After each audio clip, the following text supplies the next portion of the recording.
મળવા જવું પડતું હોય એની જગ્યાએ વાવની જનતાની ગલીએ ગલીએ વોટ માટે ભીખ માગી રહ્યા હતા તો આમના કામો 30 વર્ષના ક્યાં છે?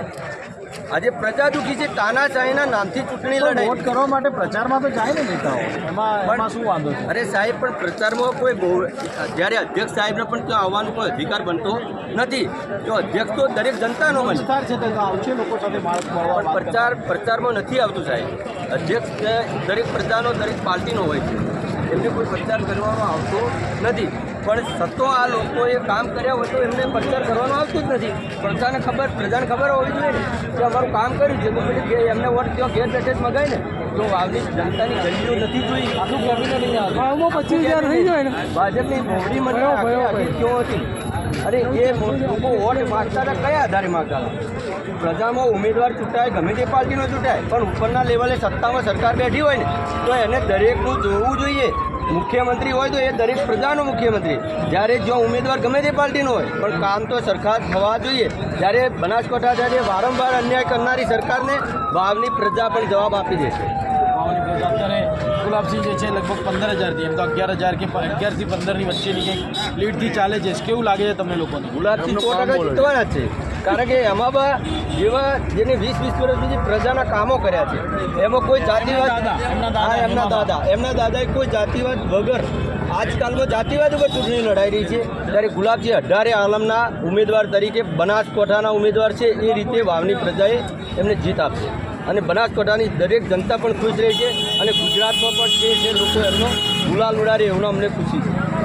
આભાર અમારી સાથે વાત કરવા માટે. હજી બીજા લોકો સાથે વાત કરવાની કોશિશ કરીએ. હજી બીજા જે સપોર્ટર્સ હોય, શું તમે ક્યાંથી આવ્યા છો? કોંગ્રેસના સમર્થનમાં આવ્યા છો એમ? અચ્છા, તો શું છે, કેમ કોંગ્રેસને સમર્થન કેમ કરો છો? કોંગ્રેસે ગ્રાઉન્ડ લેવલ ઉપર લોકોના પ્રશ્નો લાવશે. ઘરે ઘરે ફરી જેની બેન તથા ગુલાબસિંહ એક લોકો પ્રત્યેનો પ્રેમ છે. ઘરે ઘરે કોઈ પણ લોકોનો નાનું ઘર હોય તો તેમના ઘરે. તમે ક્યારે ફોન કર્યો છે બેનીબેનને? તો તમે કેવી રીતે કહો છો કે બેનીબેન બધાના ફોન ઉપાડે? ગુલાબસિંહનો ફોન કર્યો ક્યારે? ફોન નહીં કર્યો, પણ જ્યારે મીડિયા દ્વારા બધા મોબાઈલમાં. તમારો પોતાનો અનુભવની વાત કરો. તમે ક્યારે પોતાના કામ માટે કોઈ નેતાને ફોન કર્યો હોય તો એમણે વાત કરીને તમારું કામ કર્યું છે? મારા પોતાના માટે તો નહીં, પણ જે બીજાના મને હમણાં મળે છે કે આ લોકો માટેના પ્રશ્નો ઉઠાવવા, દરેક પ્રશ્નોનું સોલ્યુશન એમને બેનીબેન દ્વારા ગુલાબસિંહ લાવી આપી, તે માટે એવું તમે સાંભળીને માનું છો? તમારું શું માનવું છે? આપણે પહેલાં વાત કરી તમારી સાથે. હા, તમારી સાથે બીજી વખત વાત કરી. બીજા જે નેતાઓ છે એમની સાથે પણ વાત કરી.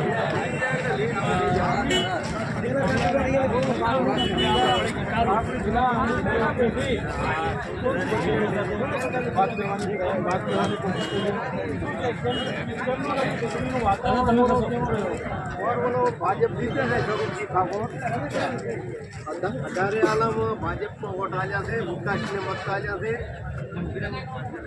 આલ્યા છે. બધા લોકોએ, અને સ્વરૂપજી જીતે છે. નરેન્દ્રભાઈની સરકાર એટલે બધાએ વોટ ભાજપમાં કર્યા છે.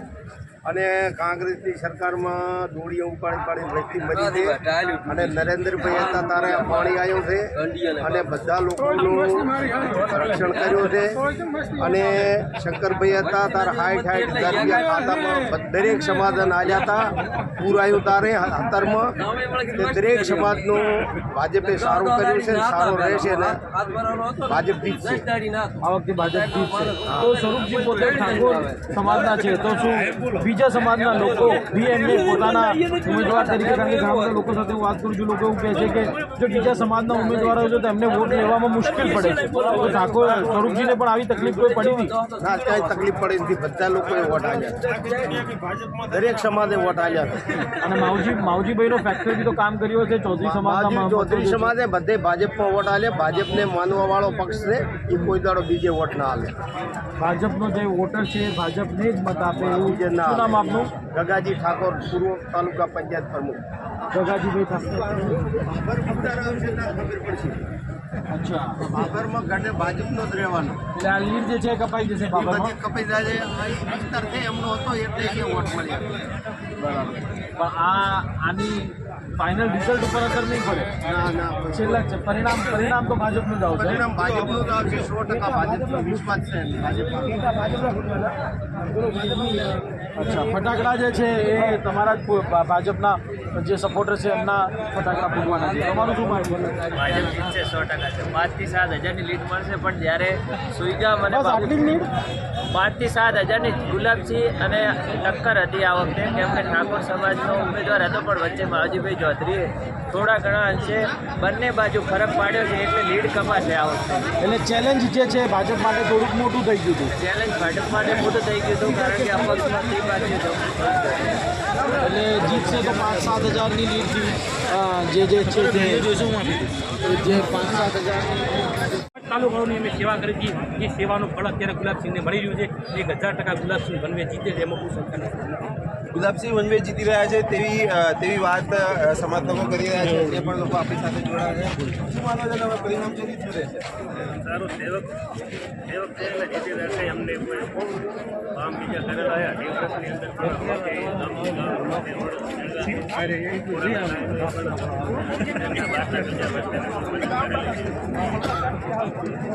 અન્ય લોકો પણ આપણી સાથે છે, તેમની સાથે પણ ખાસ વાતચીત